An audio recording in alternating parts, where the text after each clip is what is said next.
Assalamualaikum warahmatullahi wabarakatuh. Selamat berjumpa teman-teman. Nah, teman-teman, hari ini kita mulai pelajarannya dengan bacaan basmalah. Bismillahirrahmanirrahim. Kali ini Miss Roro akan membahas mengenai cara membuat paragraf. Kalian sudah memahami kan apa itu paragraf? Nah, kalian sudah belajar di kelas 4 dan kelas 5. Kali ini Miss Roro akan menjelaskan bagaimana cara membuat paragraf. Nah, kita mulai dengan huruf. Huruf dalam bahasa Indonesia berarti satuan bunyi terkecil. Jumlah huruf dalam bahasa Indonesia terdiri dari 26 huruf. Dari mulai A sampai Z.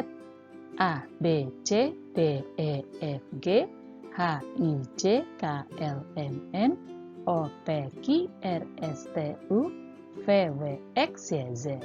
Wah, seperti nge-rap ya. Ya, ini huruf dari A sampai Z. Teman-teman, huruf disusun menjadi sebuah kumpulan dan mempunyai pengertian. Kumpulan huruf tersebut dikatakan atau disebut kata. Ya. Kata adalah susunan dari beberapa huruf yang mempunyai pengertian. Contohnya apa, Miss? Wah, banyak sekali kata ya. Nah, betul, apel. Kemudian apa lagi? Mobil, betul. Kemudian apa lagi? Buku, wah, dan lain-lain. Banyak sekali ya kata.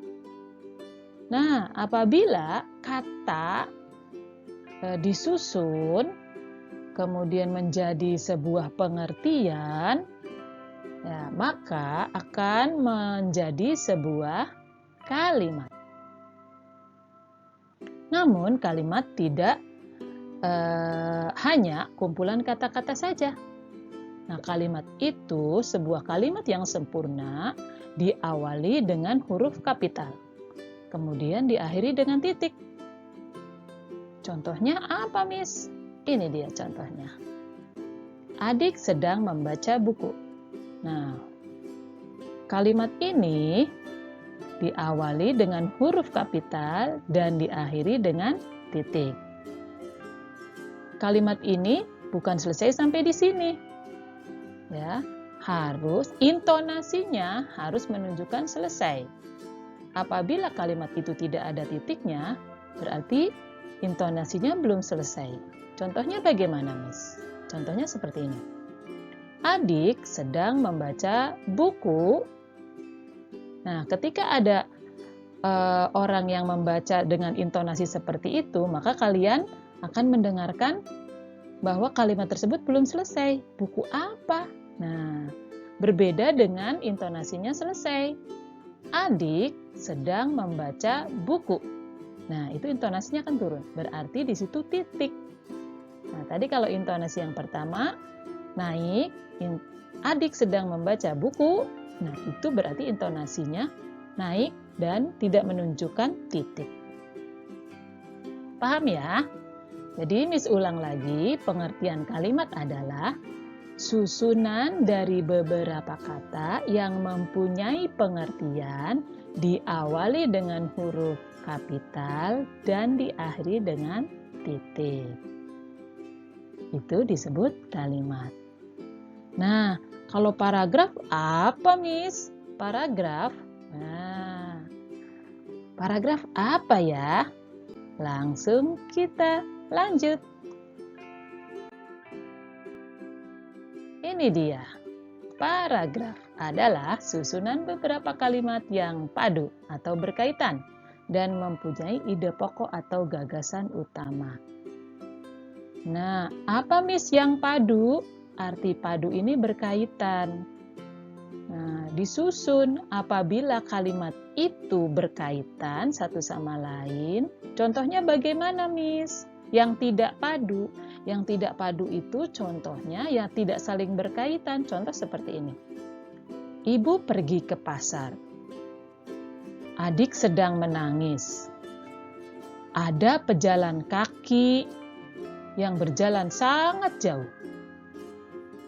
Nah, itu ada 3 kalimat, tetapi tidak saling berkaitan. Berbeda-beda satu sama lain. Nah, itu namanya tidak padu. Nah, sekarang Miss Roro akan memberikan ciri paragraf yang baik. Nah, ini dia. Pertama, harus ada ide pokok. Ya, ide pokok. Ide pokok itu apa? Inti dari paragraf. Kemudian yang kedua, harus ada kalimat utama. Nah, ide pokok tadi ada di dalam kalimat utama. Nah, sebagian lagi pengertian kalimat utama dengan ide pokok itu sama. Namun untuk mempermudah kalian, Miss bedakan ya antara ide pokok dan kalimat utama. Ide pokok itu lebih simpel dari kalimat utama. Oleh karena itu, ide pokok ada di dalam kalimat utama. Kalimat utama itu lebih lengkap. Ya. Nanti akan Miss jelaskan. Kemudian ciri yang berikutnya adalah ada kalimat penjelas. Sebuah paragraf yang baik maka harus ada kalimat penjelas untuk menjelaskan kalimat utama, ya. Menjelaskan kalimat utama. Kalimat penjelas itu bisa juga disebut kalimat pengembang. Kita lanjut. Nah, terus bagaimana Miss cara membuat paragrafnya? Cara membuat paragraf, ayo kita lanjut. Nah, ada langkah-langkah untuk membuat paragraf. Apa saja, Miss, langkah-langkah membuat paragraf? Nah, yang pertama, kita harus menentukan dulu ide pokok. Inti dari paragrafnya itu harus kita tentukan, kita buat. Ya, terdiri dari beberapa kata biasanya, tidak banyak. Nah, kemudian setelah tentukan ide pokok, nah dilengkapi ide pokok tersebut dengan kata-kata pelengkap, maka ide pokok tersebut menjadi kalimat utama. Nah, kalimat utama kan sudah lengkap, melengkapi ide pokok, tetapi hanya baru satu kalimat utama saja. Oleh karena itu, kalimatnya masih umum, harus dijelaskan oleh kalimat penjelas, ya kan? Nah, kalimat penjelas atau kalimat pengembang sama saja. Nah, kalimat penjelas itu minimal 3 ya, teman-teman. Untuk supaya apa, Miss? Supaya paragraf itu sempurna, supaya mudah dipahami oleh pembaca, ya. Setelah kalimat utama dan kalimat penjelas itu digabung, kemudian disusun, maka kemudian menjadi sebuah paragraf, ya. Nah, begitu cara membuat paragraf, paham kan? Kita lanjut. Nah, berikut contoh membuat paragraf. Ya, ini ada ide pokok. Pemain ganda putri juara. Kita tentukan sebagai ide pokok atau gagasan utama. Nah, kata atau kata-kata pemain ganda putri juara ini kan masih sangat umum ya. Pemain ganda putri apa? Ya, pemain voli kah, bulu tangkis kah, atau tenis meja kah? Nah, maka dilengkapi menjadi kalimat utama. Nah, ini kalimat utamanya. Pemain bulu tangkis ganda putri Indonesia, Grecia Poli dan Apriani Rahayu mendapatkan juara dalam Olimpiade Tokyo. Nah, ini menjadi sebuah kalimat utama atau kalimat pokok. Kemudian kalimat ini kan masih umum, memerlukan kalimat penjelas. Nah, kita buat kalimat penjelasnya sebagai berikut. Yang pertama, Grecia Poli dan Apriani Rahayu merebut medali emas setelah mengalahkan pasangan Cina Chen Qingchen dan Jia Yifat. Nah, ini menjadi kalimat penjelas pertama. Kemudian, pasangan Cina kalah 2 set langsung, yaitu dengan skor 21-19, 21-15. Kalimat ini menjadi kalimat penjelas kedua. Kemudian, pertandingan ini diselenggarakan di Musashino Forest Sport Plaza, Tokyo, Senin 2 Agustus 2021. Kalimat ini menjadi kalimat penjelas ketiga. Kemudian, nah ini dia paragrafnya. Setelah kalian susun kalimat utama, kemudian kalimat penjelas, maka jadilah paragraf ini. Miss bacakan ya. Pemain bulu tangkis ganda putri Indonesia Grecia Poli dan Apriani Rahayu mendapatkan juara dalam Olimpiade Tokyo. Grecia Poli dan Apriani Rahayu merebut medali emas setelah mengalahkan pasangan Cina Chen Qingchen dan Jia Yifat. Pasangan Cina kalah 2 set langsung, yaitu dengan skor 21-19, 21-15. Pertandingan ini diselenggarakan di Musashino Forest Sport Plaza, Tokyo, Senin 2 Agustus 2021. Ya, Miss sudah beri tanda yang berwarna hitam itu adalah ide pokok. Nah, ide pokok kemudian diubah atau dilengkapi dengan kata-kata. Nah, kemudian menjadi sebuah kalimat utama yang berwarna merah, ya. Kemudian kalimat utama itu memerlukan kalimat penjelas. Kalimat penjelasnya itu ada 3, ya. Ini dia kalimat penjelasnya. Nah, kemudian disatukan, saling berkaitan satu sama lain. Kalimat utama dan kalimat penjelas, maka jadilah sebuah paragraf yang padu dan mempunyai satu gagasan utama atau kalimat utama, ya. Paham kan? Kita lanjut. Nah, ini dia Miss Oro kasih tips mudah untuk membuat kalimat penjelas. Nah, karena kalian mungkin masih bingung bagaimana sih Miss cara membuat kalimat penjelas. Nah, tips mudah membuat kalimat penjelas adalah dengan membuat pertanyaan untuk kalimat utama dengan menggunakan kata tanya adik Simba. Apa Miss adik Simba? Nah, ini dia adik Simba. A untuk apa? Di untuk di mana? K untuk kapan? Si untuk siapa? M untuk mengapa?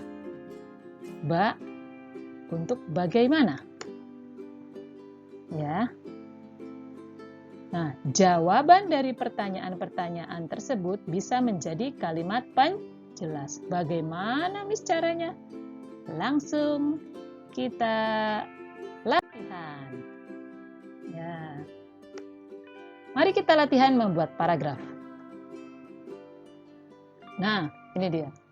Buatlah sebuah paragraf dengan ide pokok. Fadia gemar membaca. Nah, teman-teman. Langkah pertama apa nih? Nah, ini dia. Langkah pertama, ubah ide pokok di atas menjadi kalimat utama. Nah, ini. Menjadi apa nih ide pokoknya? Nih, Fadia sangat gemar membaca buku. Yang awalnya Fadia gemar membaca, kemudian diberi tambahan kata sangat dan buku. Fadia sangat gemar membaca buku. Lanjut. Nah, ini dia. Langkah kedua adalah membuat kalimat penjelas dengan membuat pertanyaan-pertanyaan pada kalimat utama sebagai berikut. Buku apa yang Fadia baca? Nah, ini jawabannya. Hampir semua jenis buku bacaan Fadia suka. Kapan Fadia membaca buku? Fadia membaca buku setelah menyelesaikan tugas sekolah maupun tugas di rumah. Mengapa Fadia gemar membaca? Menurut Fadia, dengan membaca dia bisa mengetahui banyak hal. Di mana Fadia membaca buku? Dimanapun Fadia bisa membaca buku. Di rumah, di sekolah, di kendaraan, apalagi di perpustakaan. Terinspirasi oleh siapa Fadia gemar membaca buku? Fadia gemar membaca terinspirasi oleh Mbak Najwa Shihab yang sangat pandai. Salah satunya adalah karena gemar membaca buku. Nah, ini jawaban-jawaban ini dari pertanyaan apa, kapan, mengapa, di mana, dan siapa. Tidak harus adik Simba digunakan semua. Yang penting kalau misalnya sudah jelas paragraf tersebut, maka sudah cukup. Apabila kalian ingin menambahkan, boleh saja. Ya, kita lanjut. Nah, langkah ketiga adalah susun jawaban-jawaban dari pertanyaan di atas dan gabungkan dengan kalimat utama menjadi sebuah paragraf. Berikut menjadi paragrafnya adalah Fadia sangat gemar membaca buku. Ya. Saudara ulangi. Fadia sangat gemar membaca buku. Hampir semua jenis buku bacaan Fadia suka. Fadia membaca buku setelah menyelesaikan tugas sekolah maupun tugas di rumah. Menurut Fadia, dengan membaca, dia bisa mengetahui banyak hal. Dimanapun Fadia bisa membaca buku, di rumah, di sekolah, di kendaraan, apalagi di perpustakaan. Fadia gemar membaca terinspirasi oleh Mbak Najwa Shihab yang sangat pandai. Salah satunya karena gemar membaca buku. Nah, teman-teman, paham kan bagaimana cara membuat paragraf? Mudah bukan? Mudah dong. Nah, apabila kalian masih belum paham, kalian boleh ulangi video ini. Kalian ulang-ulang, kalian cermati, kalian simak dengan baik. Nah, kemudian kalian pahami. Apabila kalian belum paham, kalian boleh tanya di kolom komentar atau langsung japri Miss ya. Oke. Semoga bermanfaat. Sampai jumpa. Terima kasih ya teman-teman. Ya, Miss Roro ucapkan Assalamualaikum warahmatullahi wabarakatuh.